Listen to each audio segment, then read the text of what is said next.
So good day, everyone. Today we'll be discussing about secondary hemostasis.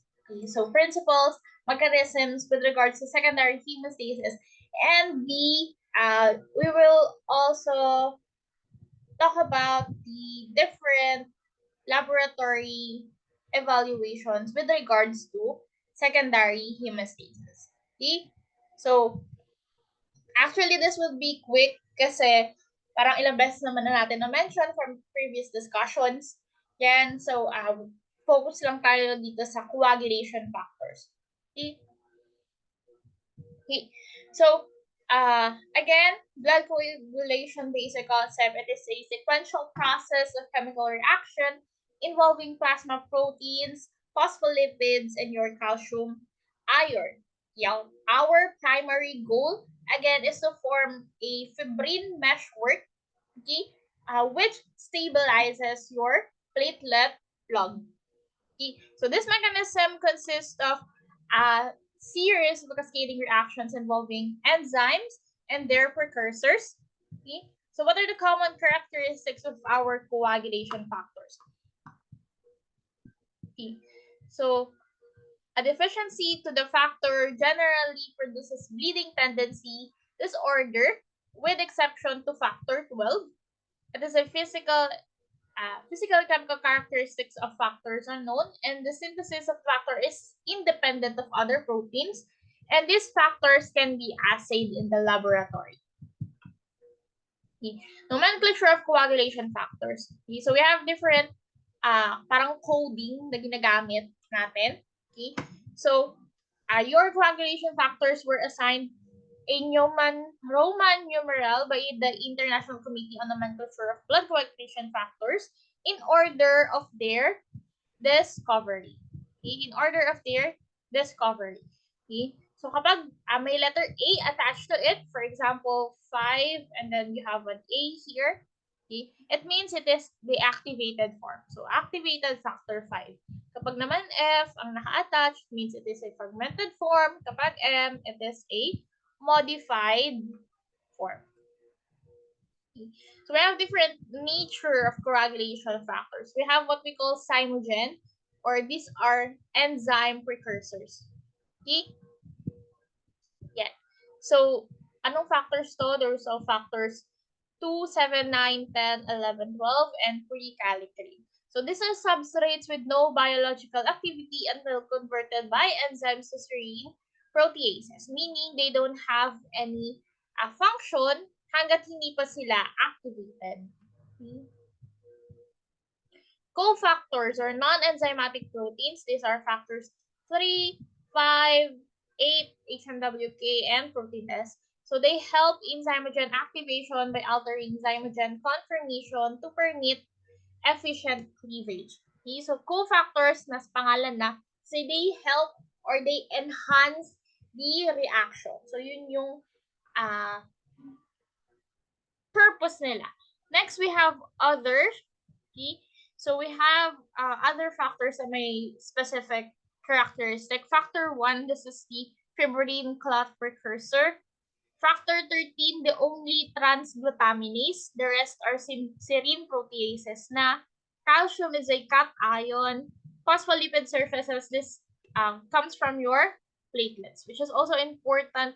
Later on, you will see different characteristics of coagulation factors. So we have 3 groups po ng coagulation factors. So first we have contact group. This involves pre-kallikrein, HMWK 11 and 12. Basically, factors that are involved in your intrinsic pathway. Itong 4 na yan. Okay? So they also activate fibrinolytic system, the kinin system, and alternative complement pathway. Remember, there are both calcium and vitamin K independent. Both calcium and vitamin K independent. Next, prothrombin or vitamin K dependent group. Okay.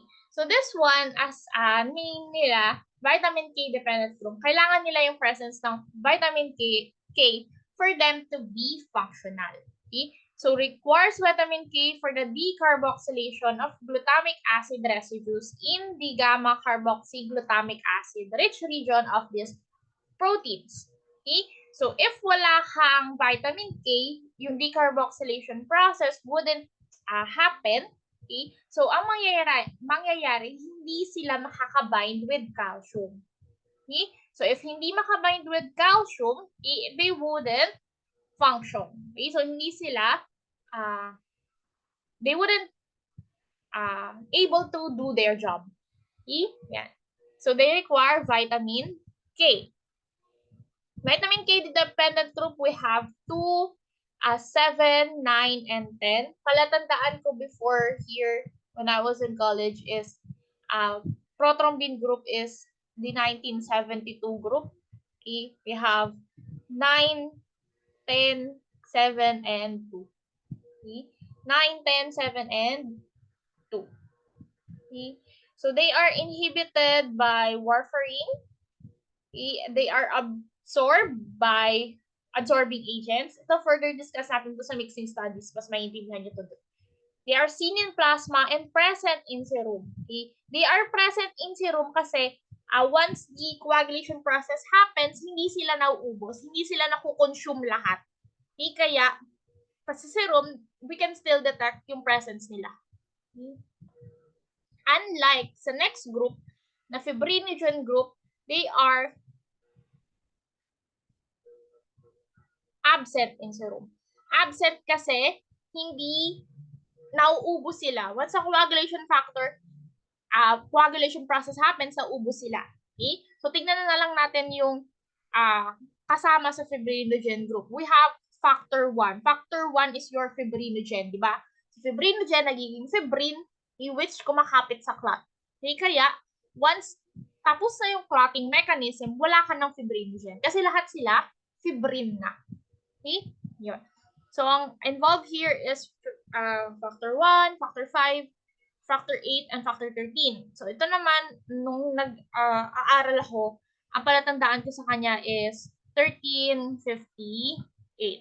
I have factor 13, factor 1, factor 5, and factor 8. Okay? Ayun. So, share ko lang yun. Wala lang, baka magamit na lang dito. Yeah.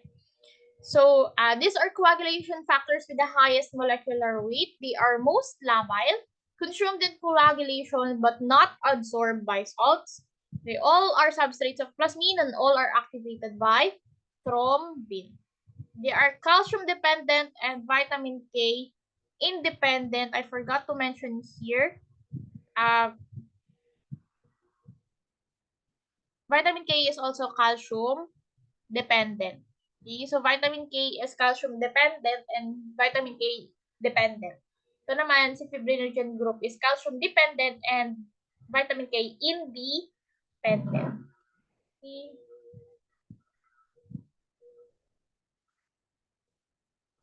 Yeah. So, let's talk about yung specific factors na. Okay? So, for this one, please memorize po lahat ng pangalan nila, preferred name, and other name. Okay? So, you are going to need that. Okay? So, for here, again, they are, may set silang Roman numeral number. You have factor 1, si fibrinogen, factor 2, prothrombin or prethrombin. Factor 3 is tissue factor or most commonly used na yung tissue thromboplastin. So, this, as the name implies, it comes from your tissues. Okay? Factor 4 is calcium. Ito din, mas tawag dito is calcium rather than factor 4. Factor 5 is proaccelerine or accelerator globulin or labile factor. Factor 7, wala po tayong factor 6 because previously, merong factor 6. But later on, it was discovered na yung factor 6 pala is just your activated factor 5. Okay? So, kaya tinanggal na nila si 6, hindi na nalagyan ulit ng 6. Okay? So, kaya wala tayong 6. Yung factor 7 na next. Factor 7 or proconvertin or stable factor. Factor 12, 8 anti-hemophilic factor, anti-hemophilic factor 8, factor 9, plasma thromboplastin component or Christmas factor, and so on and so forth. Okay? Please remember, again, memorize pala po yung all of the other factors. Okay? And also yung pagkakasunod-sunod nila. Yan. So, ang ano naman here, ang, what do you call this? Mnemonic po here is, to help you remember this one, is sa pagkakasunod-sunod nila. Okay? So, ito yung mnemonic. Ano mnemonic ba to or ano what? So, it is, foolish people. Foolish people try climbing long slopes after Christmas. Some people have fallen. Okay, so hanggang factor 13. That is, foolish people try climbing long slopes at Christmas. Some people have fallen. Okay, and then we have pre-calligreen and HMWK. So this one, wala silang designated Roman numeral numbers because this two is more of a part ng kinase system rather than ng complement system, ng coagulation system. Parang mas malaki yung role nila with the kinase system kaysa sa coagulation system, kaya hindi na sila bigyan ng Roman numeral number. But they are also involved in the coagulation process. Yeah, again, that's foolish people try climbing long slopes at Christmas or after Christmas. Some people have fallen. Okay, so if you want to use that, you can use that. Okay. So next we have, let's talk about specific factors po ng ating mga factors.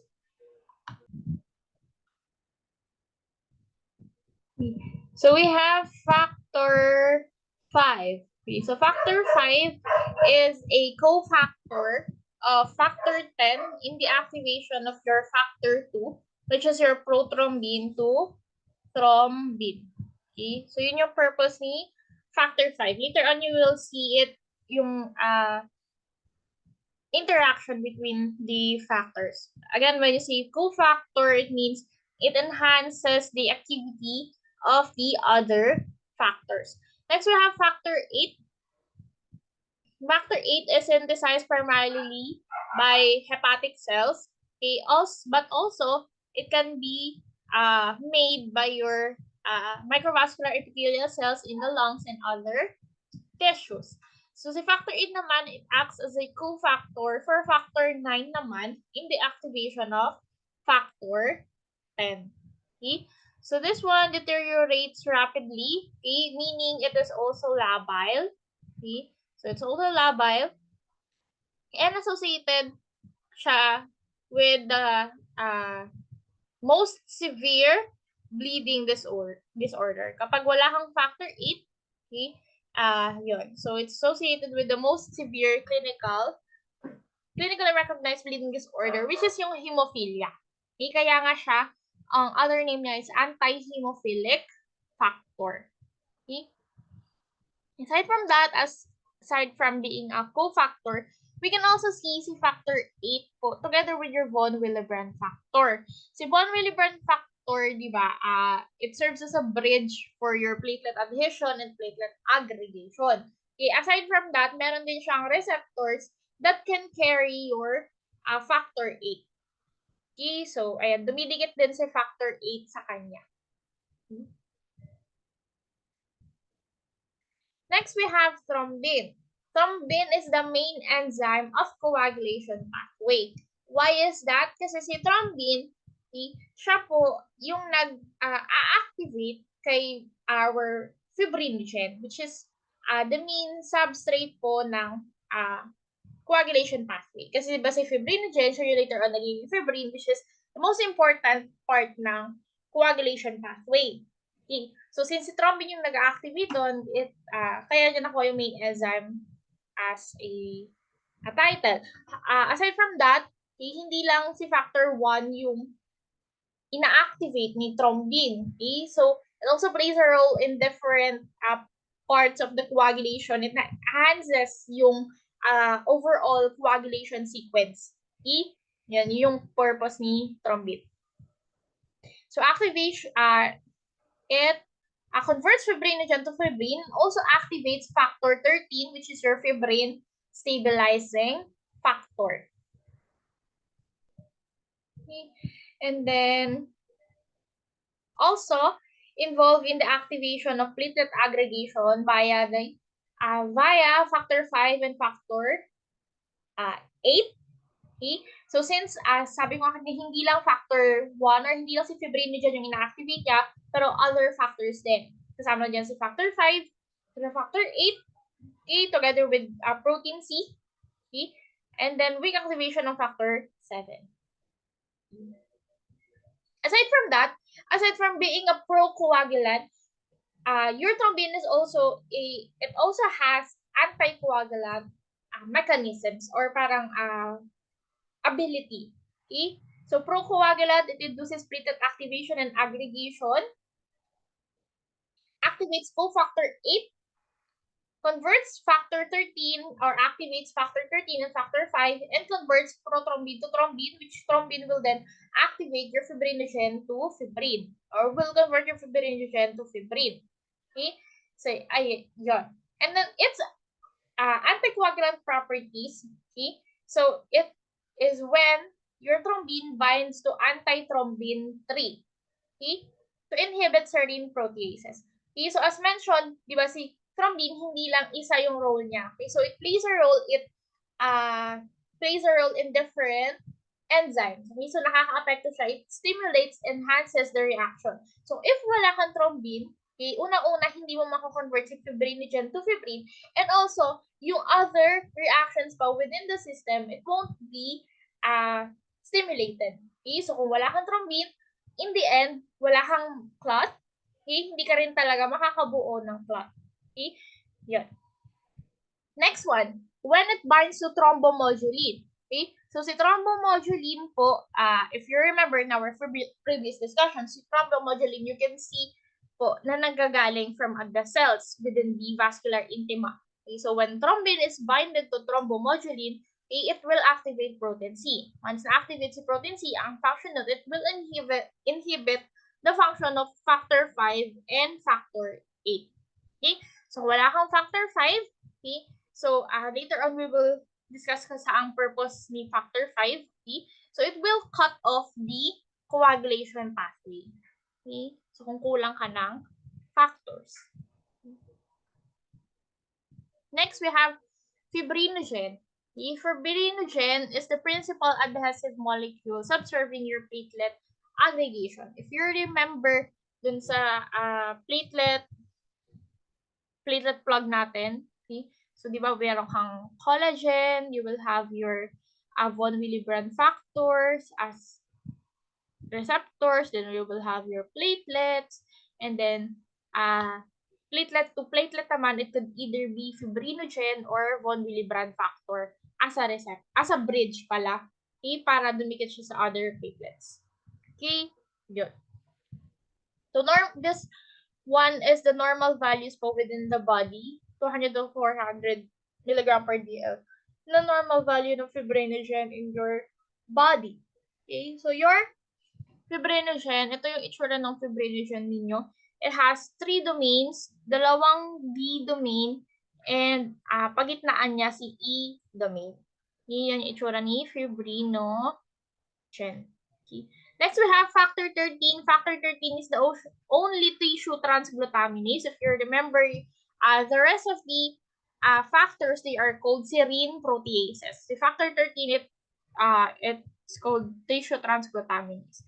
It mediates the retention of red blood cells in your venous thrombosis, essential to wound healing and tissue integrity.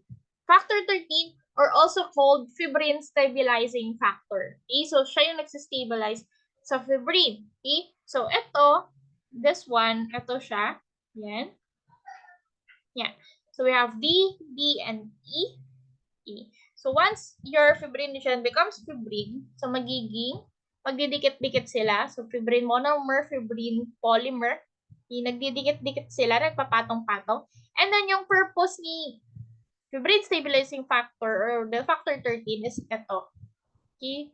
Siya yung nag-stabilize, nagko-connect, nag-act as a bridge between your polymers para once nagdikit-dikit sila is hindi sila basta-basta maghihiwalay.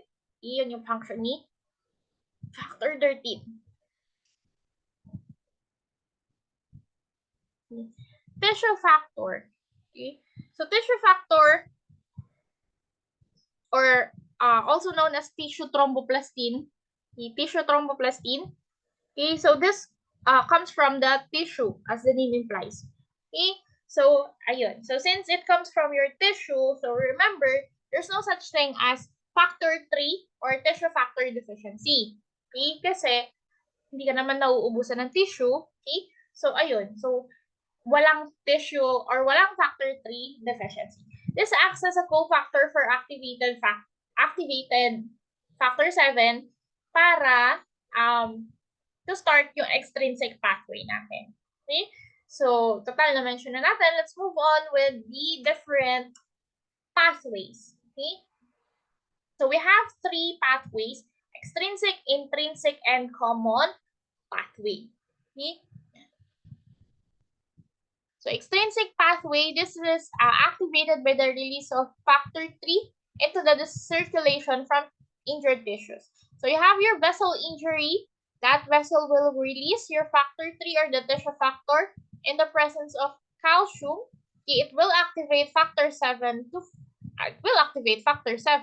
and then yung factor 7 mo, okay, it will make a complex, what we call is extrinsic tenase complex. Okay? So, anong meron sa extrinsic tenase complex? Activated factor 7 together with this one. Okay, so that gives you 7 plus calcium plus phospholipids. Okay? 7 calcium plus phospholipids. Yes. Okay? That gives you extrinsic tenase complex. So, extrinsic tenase complex now, it will start your common pathway. I-activate nyo si factor 10 para maging activated factor 10.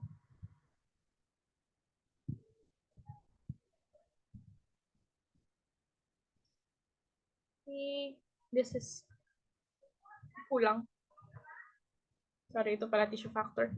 Tissue factor plus 7A plus calcium plus phospholipids.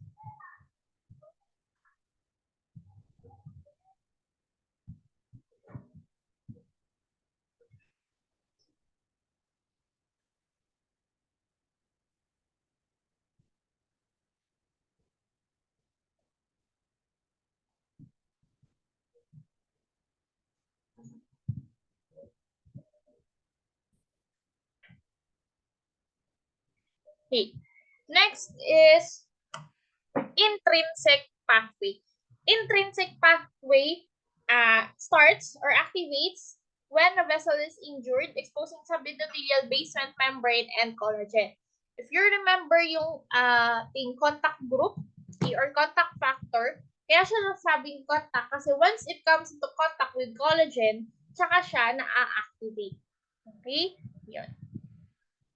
So again, you have vessel injury. Once yan na-activate, it will release collagen. Once na-release si collagen, it will activate factor 12 to activate factor 12. Okay? Yeah. Okay, sorry. I forgot. List down natin ang involved sa extrinsic pathway natin na activated na factor pala, sorry, is factor 3 and 7. Factor 3 and 7. This one is 11. What's 11? 12, 11, HMWK, and pre-calicate. Okay? So again, this one is more of sa kinase system. So anong purpose nila sa intrinsic pathway? Pre-kallikrein in the presence of HMWK will make kallikrein. Si kallikrein, it will enhance the activation ng factor 12. Okay? So si factor 12, it will activate factor 11. Factor 11 will activate factor 9. And then together, factor 9, together with this one, factor 9 plus 8, which acts as your cofactor, plus calcium, plus phospholipid. Phospholipid yung pala comes from the platelets. Okay? This gives you intrinsic tenase complex. Okay? Intrinsic tenase complex also activates your common pathway.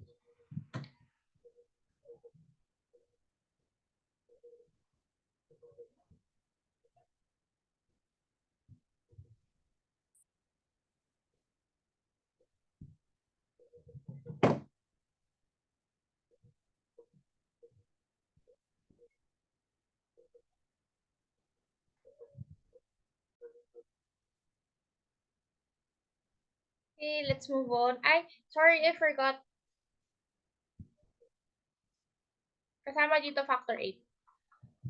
Since it is a cofactor, kasama siya sa intrinsic pathway. Okay. Next, common pathway. Okay. So, common pathway starts when either intrinsic or extrinsic pathway is activated. So, ang endpoint niya is to the common pathway. Okay. So, again, once your 10 is activated, okay, it will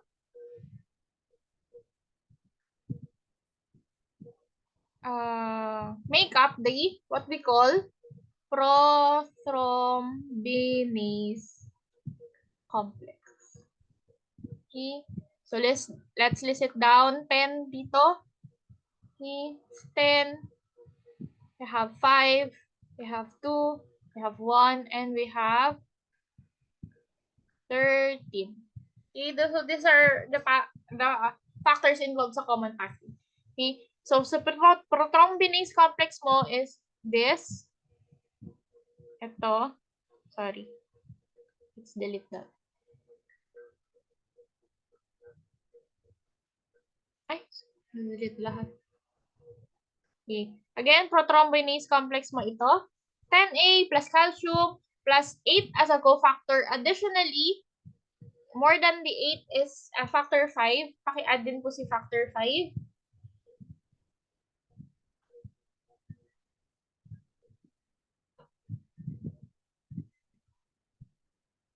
Phospholipid and calcium. Okay, so that's 10A plus 5A plus calcium plus phospholipid. So this is the prothrombinase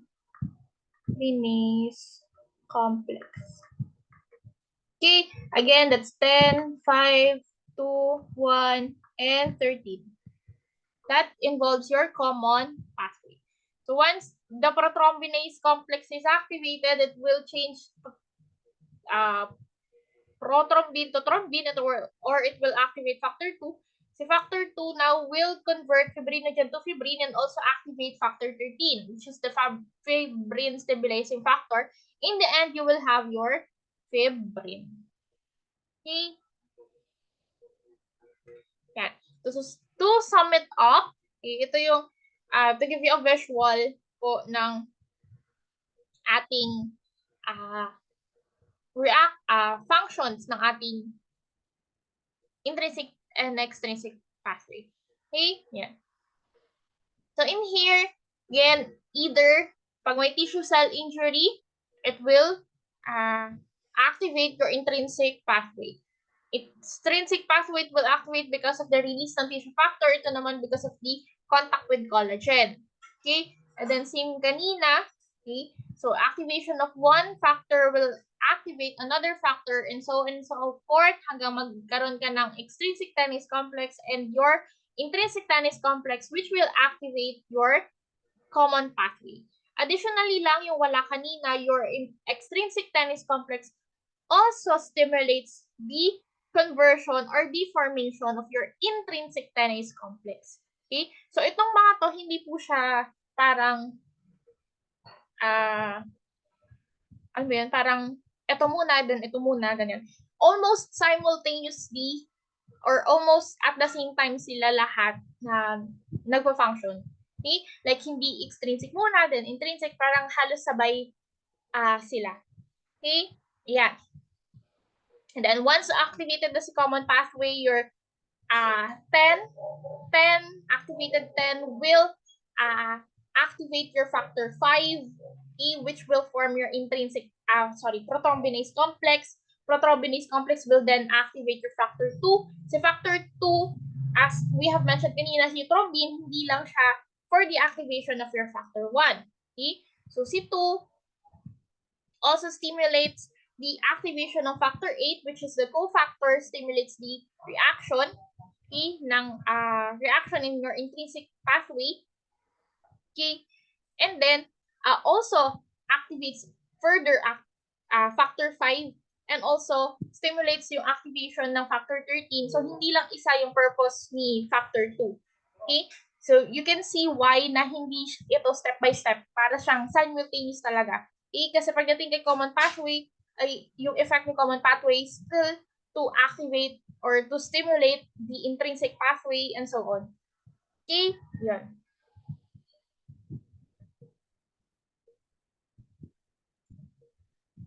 Yeah. And then lastly, once we have all of that, ang final product natin again is the fibrin clot. Okay. Fibrin formation, clotting is the visible result of fibrinogen conversion to fibrin to stabilize your platelet plug or your clot. Okay, fibrin formation occurs in 3 phases. You have your proteolysis, polymerization, and then stabilization. Okay, so if you remember yung video kanina, yung may ng fibrinogen. Okay, so fibrin is an insoluble shell. Okay? So let's move on with inhibitors of coagulation. Of course, kanina, those are coagulants. Hindi lang naman para puro coagulation, syempre. Diba? Meron tayong mga mechanisms in place to regulate our coagulation. Kasi hindi naman pwedeng kapag nag-start siya, hindi na siya matatapos. Okay? Yeah. So we have different inhibitors. We have protein C. The protein C is a glycoprotein that is produced by the liver. It is a major inhibitor of blood coagulation. This inactivates factor 8 and 5 in the presence of cofactor protein S. Okay? So si 8 and 5, they are involved with the intrinsic and the common pathway. Okay? So if you don't have those, okay, so hindi ma-activate si common pathway. Okay? So in the end, you won't have your fibrin clot. Okay? Protein protein S, it is a vitamin K dependent protein also produced by the liver. Its function naman is to enhance the binding capacity of your protein C. Thrombomodulin, this one inhibits thrombin and inactivates the clotting cascade. We also mentioned antithrombin na kanina. Okay? And then, okay? So for this one, it's already there. You just kindly read na lang po to on your own time. Okay?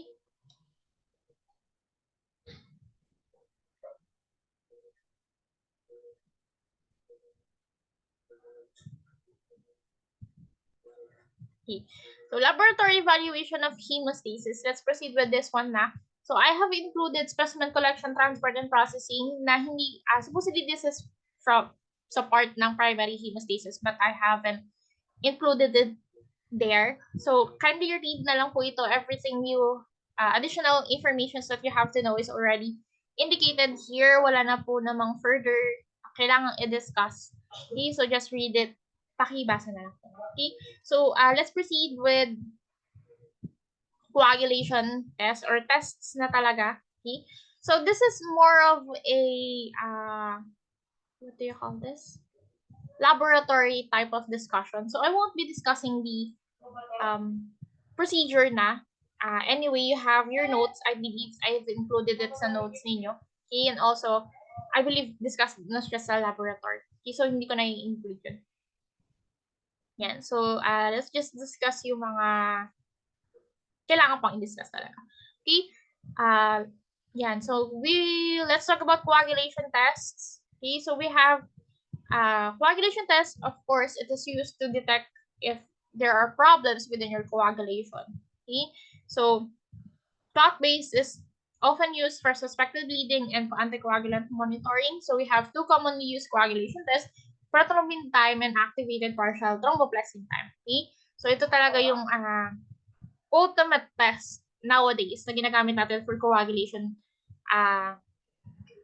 analysis. However, we have different tests pa from before. Okay? Let's start with this one. This is an early coagulation test, but I don't think na ginagawa pa to now. Pero still, alam niyo naman as a medical technologist, mga inaaral natin, luma pati bago. Diba? Okay? So this one measures the concentration of prothrombin in your plasma. Okay? So you have your procedure. Okay? And this can be familiar lang din. Okay? So important here is you know that this is it measures prothrombin. Next, we have prothrombin consumption test. This one tests for the conversion of prothrombin to thrombin and determines if prothrombin is used up during the clot. Okay? Kapag ikaw ay mayroong ang result mo pala, sorry, is no clot formation, meaning normal, and meaning pag may clot formation is you have possible factor deficiency. Okay? So in this one, blood is clotted for 60 minutes and then serum is collected and then lalagyan mo siya ng pro-timer agent. Your pro-timer agent will stimulate formation, okay, or clotting. Okay? So since you have let your blood clot na, so dapat hindi na siya magka-clot. Kaya ang normal is no clot formation. Okay? So kapag naman may clot formation, possible factor deficiency. Meaning, hindi kasi siya na-stimulate kanina or hindi nag-clot ng fully kanina kasi meron kang kulang na factor. Yung nilagyan mo ng PT reagent na nasustentuhan yung kulang na factor, kaya siya nagkaroon ng clot. Okay? Next is Lee and White whole blood coagulation time. This is a screening test to evaluate intrinsic and common coagulation pathway.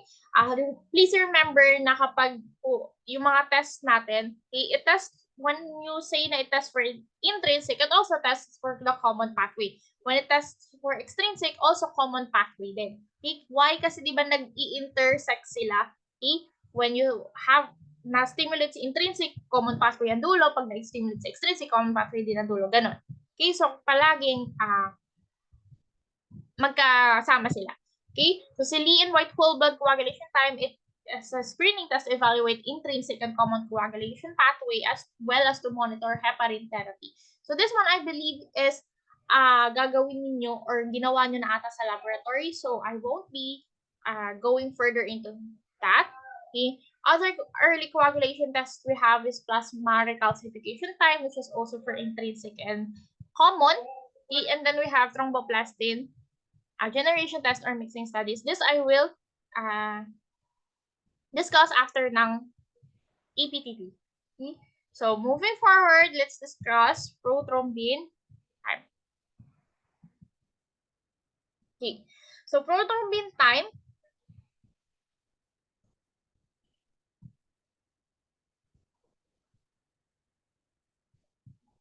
Okay.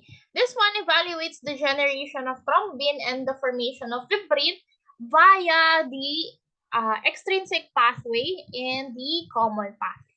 So pag prothrombin time, this is testing for your extrinsic pathway and common pathway, of course. Okay, so we can also use this to monitor anticoagulation therapy with warfarin and other vitamin K antagonist drugs. For example, coumarin-containing products. Again, screening deficiencies for the extrinsic and the common pathway. Test of choice for the monitoring of anticoagulant therapy by vitamin K antagonist, warfarin, coumarin, coumadin, and ayun. Okay? So, principle. Okay, when tissue thromboplastin, you remember Paano na-activate si extrinsic pathway? Because nagre-release yung vessels, damaged vessels ng tissue factor. Okay, so when tissue thromboplastin is added to platelet or plasma along with calcium, it reacts with factor 7 to convert 10 activated 10 to convert factor 10 to activated factor 10, leading to the activation of fibrinogen to fibrin. So the time from the addition of tissue thromboplastin to the formation of clot is reported as your prothrombin time. Okay.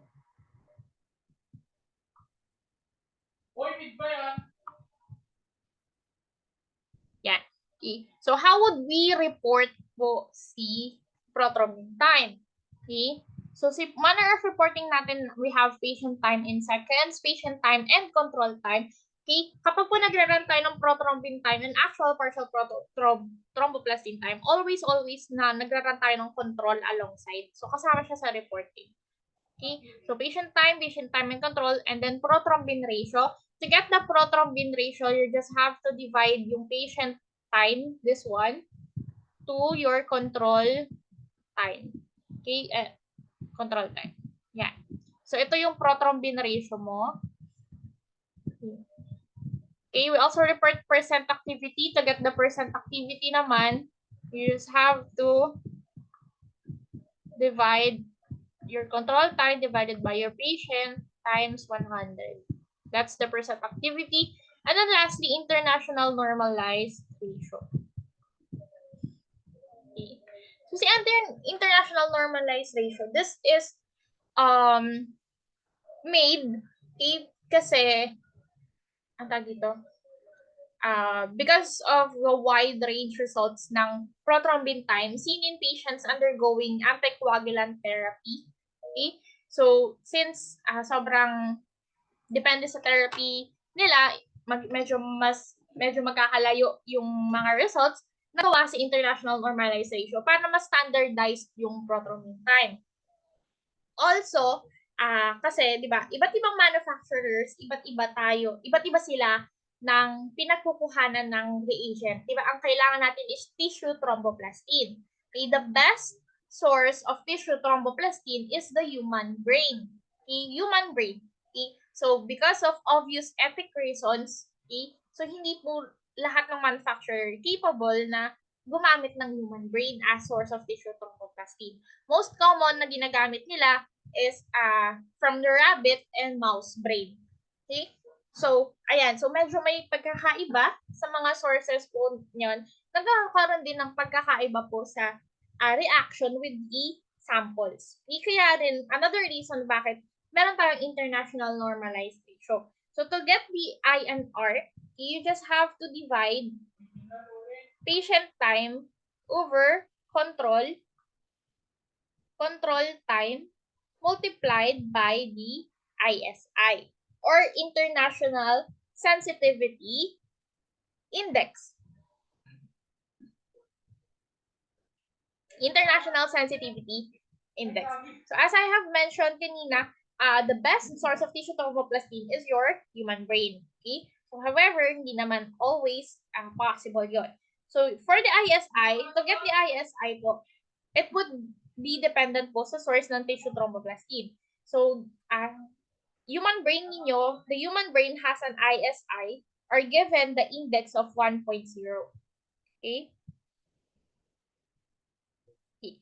So, it's given the index of 1.0. Okay? So, the closer your ISI to this, for example, 1.1.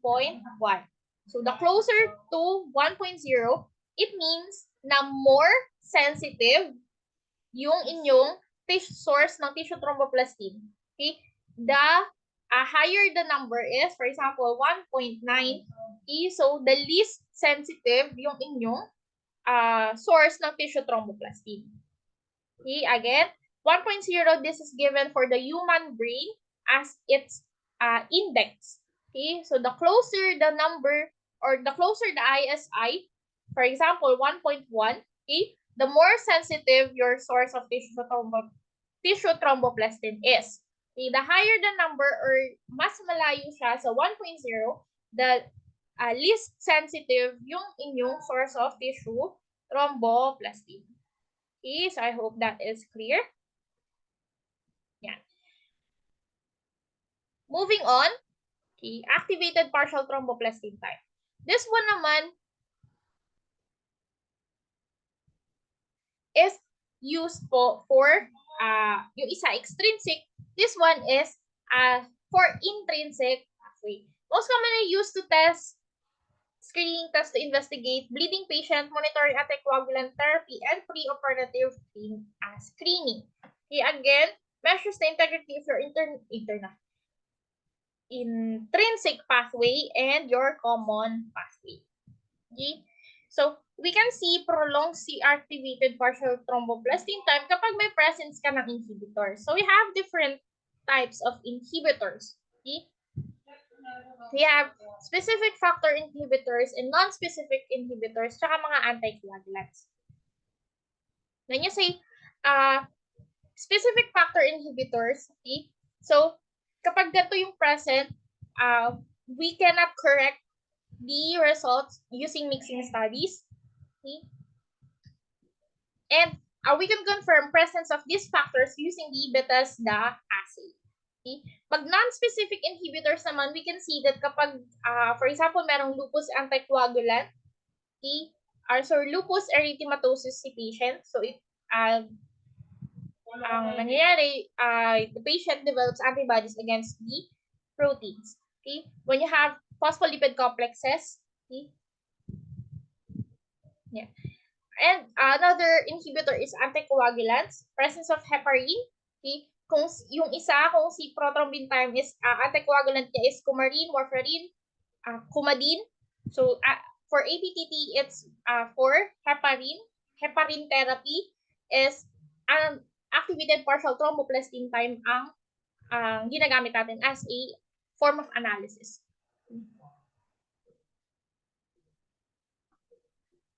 Okay. So, again, this is screening deficiencies for intrinsic and common pathway. Principle natin, maximum activation of contact factors is accomplished by the addition of the activator. Then phospholipid is supplied to substitute for factor 3. Okay? So, your APTT reagent contains phospholipid with activators. Okay? So, if you remember how do we start the intrinsic pathway, that's in the presence or in contact with your contact factors with your collagen and other activators. So how do we report naman po for the activated partial thromboplastin type?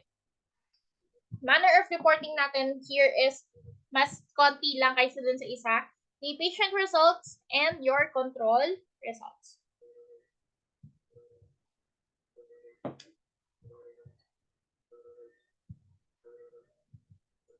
Next is thrombin time. Thrombin measures, if this one measures thrombin clotting time. Okay, so this is a direct measure of fibrinogen function.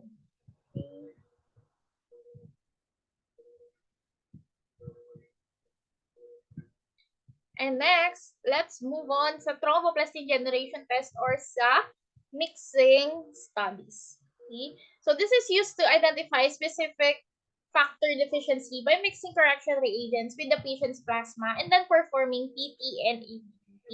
Use the following to correct. Ito yung ginagamit nating, pwede nating gamitin as a reagent for mixing studies. So why do we do mixing studies? This is to determine the specific type of factor that has a deficiency. Okay? So what happens is for example, you have done prothrombin time and partial thromboplastin time, and then you have noticed na merong pangit ng resulta, prolonged result. Okay? So for you to know, let's move on na lang here. Yan. For example, in this one, PT is prolonged, PTT is normal. We know that PT tests for extrinsic pathway. Okay? And then your PTT tests for intrinsic and common pathway. So in this case, that only one is prolonged. Okay? Only one is prolonged and the other one is normal. Okay? So ang factor that has deficiency is nandun kung ano yung factor na may deficiency is nasa extrinsic pathway. Okay? So PT tests for extrinsic and common, di ba? Okay? So since si PTT is normal, meaning the factor deficiency is included or nandun sa extrinsic pathway. If both of them are prolonged, that's when we can say that the factor with the deficiency is in the common pathway. Okay? Because both of the test is prolonged. Okay? Okay, so I hope that is clear. Okay, so for mixing studies here, you just have to memorize this. Itong apat na to, 1, 2, 3, and 4. Fresh plasma contains all coagulation factors. This acts as your, what do you call this? Control. Okay. H plasma contains all coagulation factors except 5 and 8. And then H serum contains all coagulation factors except 1, 5, 8, 13, and 2.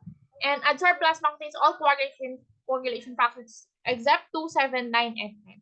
Okay? Please memorize this. Okay? So, hindi nyo po magagawa ang mixing studies if you don't memorize this. Okay? Yeah. So, for the meantime, in our example, okay, so, okay lang na hindi pa ayan, yun. So, I've included naman siya dito sa example natin para hindi nyo pa memorize now, ma-visualize pa rin natin. Okay? So, what I do is, what do you call this? I write it like this. Okay? So, ito lang po yan how, 1, 2, 3, 4, 1, 2, 3, 4. Okay? Ito po siya pagkakasunod-sunod. Okay? So, hindi ko lang nilagay sa next, para hindi masyadong, space consuming. Okay. So, for this example, PT is prolonged, PTT is normal. Again, okay, if this is the case, the problem is within the extrinsic pathway. Okay, within the extrinsic pathway. Okay? Yeah. So, let's look at the result of the mixing studies. Prolonged dito, once we have added fresh plasma and rerun the prothrombin time, it was corrected. Meaning, naging normal na yung resulta. Okay? Pag inad yung, H plasma, sorry, nakakalimutan ko din.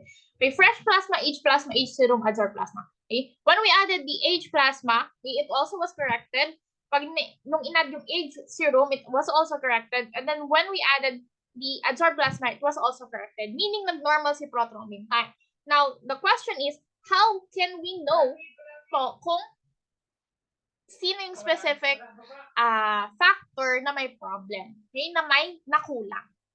Okay? Yeah. So for this example, pinakamadaling example out of all, or pinakamadaling case out of all cases. Okay? So,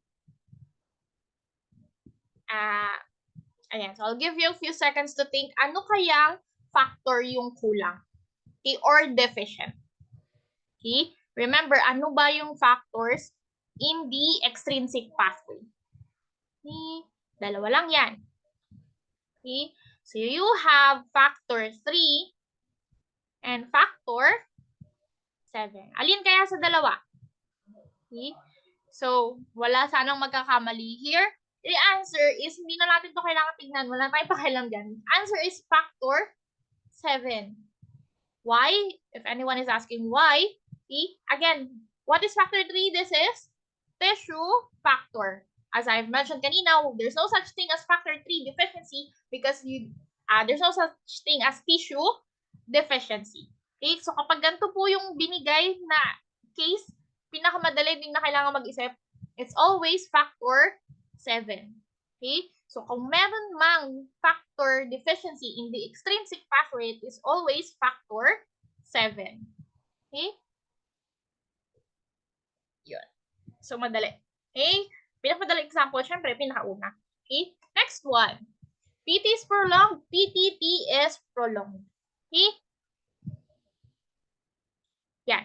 So, ito is prolonged, ito is prolonged. Again, if both of them is prolonged, okay? So, your answer here is, your deficiency is involved in the common pathway. Okay? So, first step I do, I list down ano ba yung factors within the common pathway. So we have 10, okay, we have 2, we have 5, we have 1, and we have 13. Okay, so these are the factors in your common pathway. Okay, so let's look at the let's look at the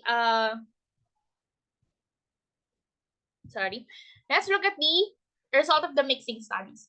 Okay, so this again, you 1, 2, 3, 4, ito lang yung nasa kabilang slide, and then this one I've just written it like this para mas madali yung ma-visualize. Okay, so sometimes kasi nalilito ako sa ganito, kaya ganito ko siya sinusulat. You can also do that, pero remember, on your final answer, it should always be Roman numeral.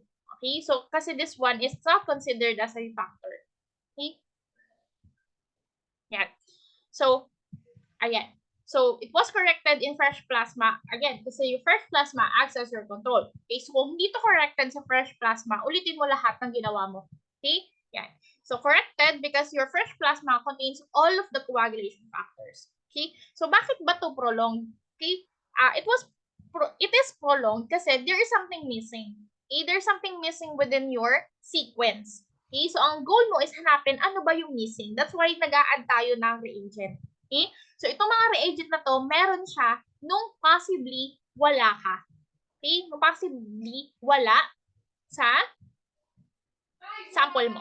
Okay, so number 2 mo, fresh plasma, age plasma, not corrected, meaning it is still prolonged on both PT and PPT, corrected and uncorrected. Okay, yan. So again, first step, list down para ma-vision mo na agad. Okay, and then second step mo is to look at yung mga wala. Okay, so remember all of this has itong mga to, it has all the coagulation factors except this. Itong mga to. Okay, yeah. Yung unang step na ginagawa, okay, I will cross out everything that is not from the common pathway. Okay, so since I know the problem is within the common pathway, so X ko na agad lahat ng hindi common pathway. Okay, so that is the 7 is extrinsic, 9 is from intrinsic, 8 is from also intrinsic, ayan. Okay, nabawasan agad yung choices ko. Okay, so I only have 5, and so on. Yeah. So, how can we cross out pa ulit? Okay? Yeah. Yeah. So, now let's look at F1 to third step. Third step that you should do, look for same numbers within this group. Okay? Let's look at this 5. Okay? Sa age plasma, it is not corrected. In age serum, it is corrected. However, both of them doesn't have factor 5. Remember again, all of this contains all of the this group contains all of the coagulation factors except this. Okay? So, parehas sila, yung isa corrected, yung isa hindi, pero parehas silang walang factor 5. Meaning, think about it, if factor 5 ang problem, this 2 shouldn't be corrected. Okay? Kasi wala siyang factor 5. Okay? But na-correct siya, so meaning the problem isn't factor 5. Okay? I hope that makes sense. Okay? So cross out factor 5, cross out din natin factor 5 here. Okay, again, next one is look for another one. So we have factor 2. Okay. So we have factor 2, the same logic. Okay. So this one is corrected, this one is also corrected. Both of them doesn't have factor 2. So if the problem is factor 2, okay, dapat not corrected to. Okay? Hindi gets po ba? Yan. Okay. So since hindi ganun yung case, so i-cross out na natin si 2. So hindi siya ang problem. Cross out 2. Yeah.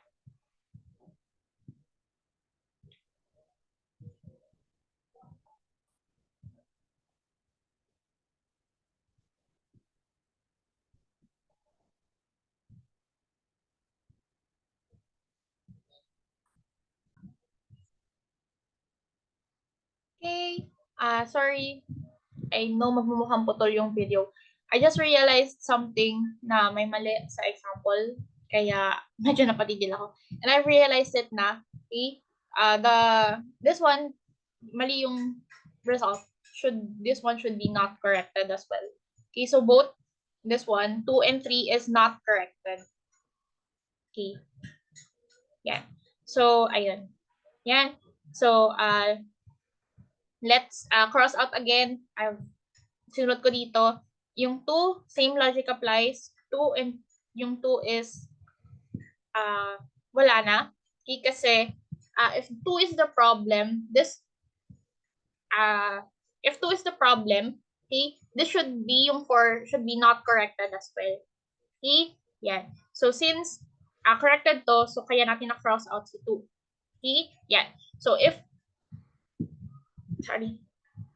you can cross out kapag both of them, kapag may isang not corrected and yung isa is corrected, you can cross it out na. Okay? Again, let's cross out again yung from intrinsic pathway, extrinsic, intrinsic pathway. Yan. Yan. So let's look at the 10. Is 10 po ba the culprit? Okay. So this one is not corrected. This is corrected. This is also not corrected. Both of this 1, 2, and 3 doesn't have, 2 and 3 have factor 10. Okay, so since wala siya sa lineup na to, wala sa lineup na to ang 10, meaning 2 and 3 has factor 10. However, they are still not corrected. Okay? So kung si 10 ang culprit, dapat corrected na tong dalawa. And also kung si 10 ang culprit, dapat not corrected to. Kasi yung 4 walang factor 10. Okay? Yan. So, cross out the 10. Hindi si 10 ang may sala. Factor 13. Factor 1 first. Factor 1. Okay. So, this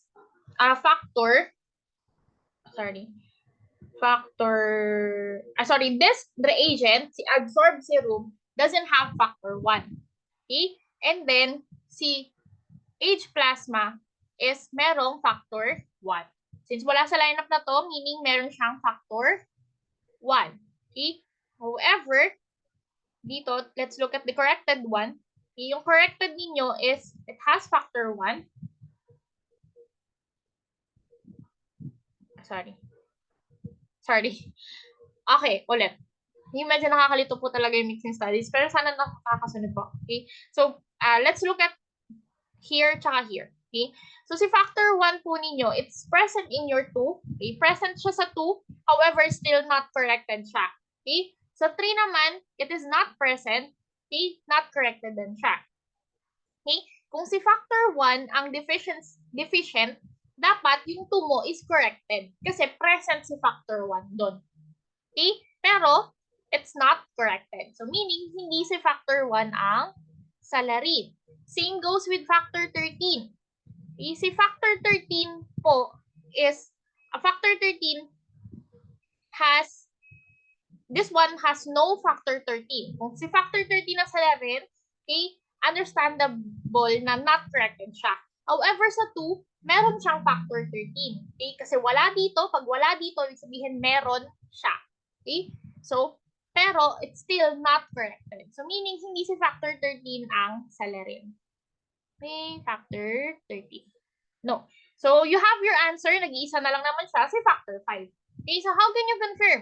This one doesn't have factor 5. It is not corrected. This one doesn't have factor 5. It is not corrected. This one has factor 5 and it was corrected. Okay, so it confirms na factor 5 yung deficiency. Okay, so sabihin kulang si patient ng factor 5. Okay? Next and last example, okay? PT is normal, PTT is prolonged. Okay, so ito, pag ganito, ang alam natin na ang problem is in the intrinsic pathway. Okay, problem the intrinsic. Anong meron sa intrinsic pathway? You have 8, 11, 12, 8, 11, 12, I forgot the 9. 9. 8, 11, 12, 9. So, yan yung kasama sa intrinsic pathway, hindi na po kasama si prekallikrein and HMWK. Okay? Yeah. So, ito yung choice natin. Again, first step, cross mo muna yung mga hindi naman involved sa intrinsic pathway. Yan.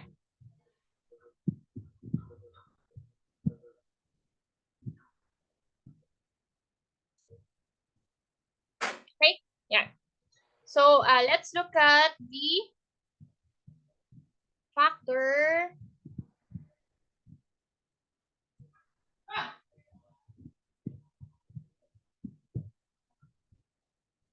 Wait. Wait. Naglo-loading ulit. Okay, got it. Yun. Okay. So, ito na lang yung choices natin. Okay, at ito na lang muna tingnan natin. Okay?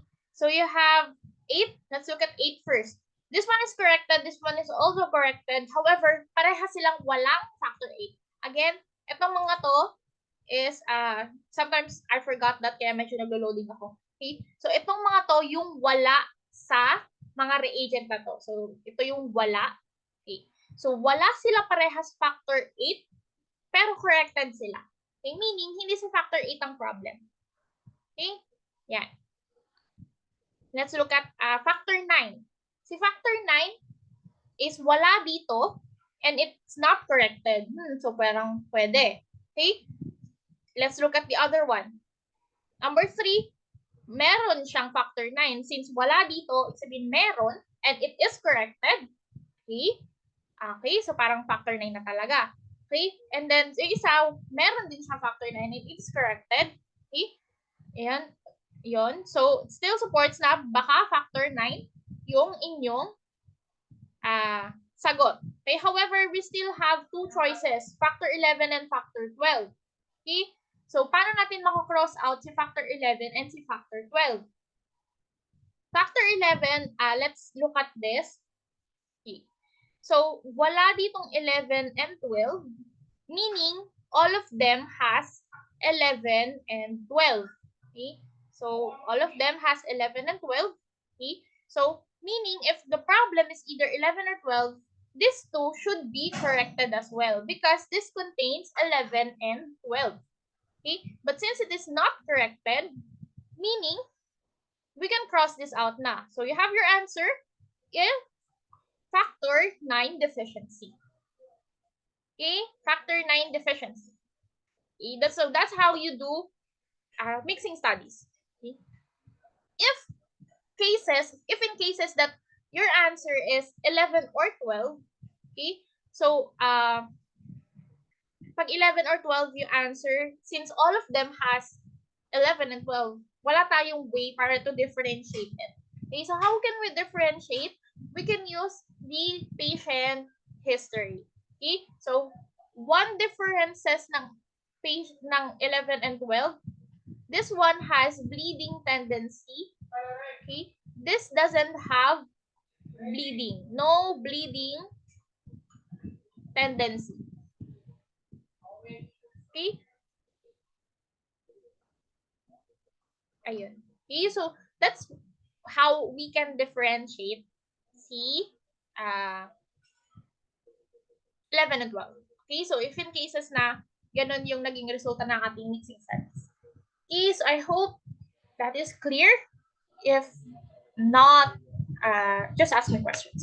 Okay, next is Stiff-Bend time. This is used naman to detect deficiencies in the common pathway. Okay, this uses a Russell's viper venom obtained from the Vipera russelli. Okay. Next, from bin time, parang we have parang mention na to kanina. Okay. Raptylase time uses measures the conversion of fibrinogen to fibrin by addition of raptylase from the botrops, atrox, or ancrod. Remember that? T from a gastrodon rhodostome. Next is fibrinogen assay or Klaus method, which is the reference method for estimating the functional level of fibrinogen. And others, immunological assay, which is uses antibody, which is a quantitative test for fibrinogen. We have gravimetric assays, quantitative test also, and thromboelastogram, which is a qualitative test for fibrinogen. So that's what you have to remember for that. And that's it. Ulit na lang to. Okay? Hindi na mention dito is one test, Duckert's test. Okay, this one test for factor 13. Specific for factor 13 alone. Okay, so Duckert's test. So that's it for secondary hemostasis. Okay, so if you have any questions, feel free to message me po. Okay, and thank you for listening and have a nice day.